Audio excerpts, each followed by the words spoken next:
Hi mga kuya ko. So, andito nga pala kami ngayon sa Binisiran Canal. Gagala nga pala kami dito dahil aking kaarawan. And then, hindi ko na nga pala nabidyohan nung pagpasok namin.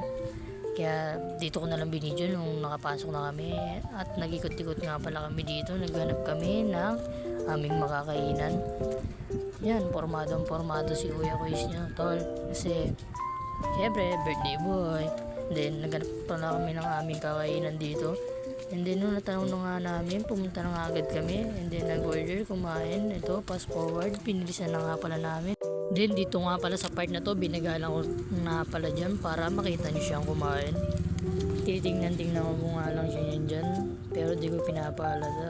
Pero nung nakita ko kung paano siya kumuha dyan, yan, patawa-tawa ako. Then kumuha na lang ako na sa akin. Tapos sinubo ko na lang sa kanya. Ay, naku naman talaga. Di talaga mawawala yung kalandian ng kuya nyo. Ay, naku.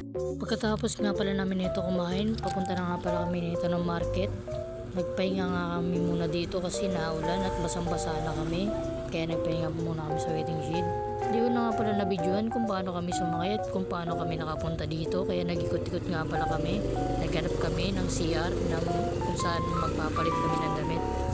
Nung nandito na nga pala kami sa CR, ito na nga pala, nagme-makeup na siya. Ang dami niyang alam. Ay naku talaga naman. Tinuto ko nga pala sa akin yung camera kasi syempre maangas tayo man. Then pagkatapos nga pala namin magayos, magpalit at mag-makeup siya, nagpunta nga pala kami sa grocery para bumili ng pakainin namin, babaonin namin para sa BGC. Ito nga pala, sayang, di ko nga pala nasagasaan niya si ate. May balak sana ako. Syempre joke lang yun mga pare. And then nung andito na nga pala kami sa BGC, nag-iot-iot nga pala kami dito. Then sa kakayikot nga namin, natanong nga namin yung store na to. Agad nga kami dito pumasok.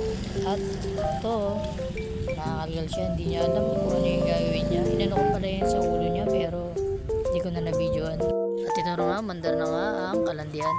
Gulat nga pala ako dito sa ibang part ng store na to. Hindi ko na alam kasi kung anong ginagawa niya doon. Bahala na siya. Baka pagbalik ko hindi na ako aray. Yung sakit naman nun. Sige, salamat mga kuya ko. Hanggang dito na lang.